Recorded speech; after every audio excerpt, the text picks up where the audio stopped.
দর্শক মণ্ডলী, আজ আমরা চলে এলাম নদীর পাড়ে সাহেবনগর বালুরঘাটে। এখানে আমরা এসেছি যে উদ্দেশ্যে, সেটা হলো ইফতারি পার্টি আয়োজন করতে। আমরা এখানে ইফতার করব।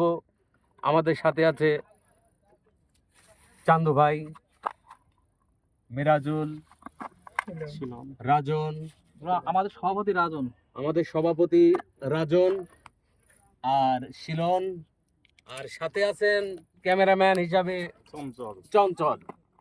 সুপ্রিয় দর্শক মণ্ডলী, আপনারা যে যেখানে থাকেন ভালো থাকবেন, সুস্থ থাকবেন, এই প্রত্যাশাই কামনা করি।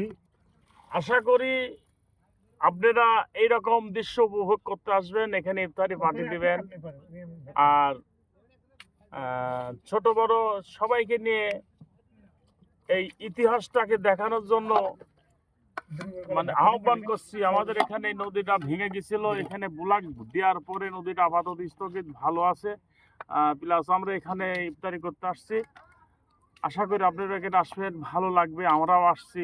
সুপ্রিয় দর্শক মণ্ডলী, আমাদের ইফতারের আয়োজন রয়েছে, দেখতে পাচ্ছেন ক্ষীরা আছে, পেয়ারা আছে, আপেল আছে, শসা আছে, পেঁয়াজ আছে, কলা আছে, খেজুর, তারপরে তার সাথে আছে হলো ধুনা খিচুড়ি, মানে ইফতারি পরে ধুনা খিচুড়ি। এটা হচ্ছে আপনাদের সে মুড়ি। আর তারপরে হচ্ছে সেই ছোলার ঘুগনি। এটা হচ্ছে পেঁয়াজি বড়া। আর এটা হচ্ছে সেই বুন্দিয়া।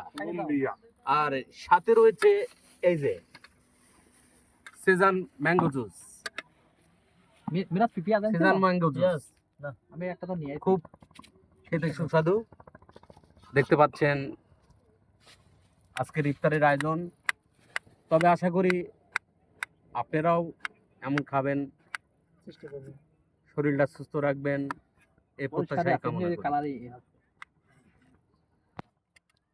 প্রিয় দর্শক মণ্ডলী, দেখছেন শেষ মুহূর্তের ইফতারির আমাদের প্রস্তুতি চলছে, কাটাকাটি। আসলে আমরা রোজায় আসতে বেশি কথা বলতে পারছি না। মনোরম পরিবেশ, আসলে এমন পরিবেশে ইফতার করার কিন্তু মজাই আলাদা। হ্যাঁ, আসলে মজাই আলাদা।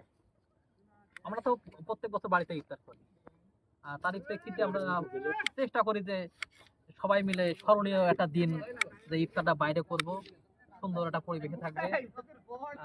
এবছর আমাদের হাতে কিন্তু চান্দু ভাই এবং আমার কিন্তু খুবই ভালো লাগে যে আমরা তাদের যে কাছে পাবো, এটা আমি সত্যি কল্পনা করতে পারিনি। এই জন্য আমার অন্তরস্থল থেকে মাসুদ ভাই এবং চান্দু ভাইকে ধন্যবাদ। এছাড়া আমাদের সার্বিকভাবে হেল্প করছে কিন্তু মিরাজুল, এছাড়া আছে শিলন ভাই, আর চঞ্চলের কথা কি বলবো, ও তো আছে আমাদের সাথে। আমরা কিন্তু সবাই একটা ফ্যামিলি আকারে কিন্তু এখানে আছি।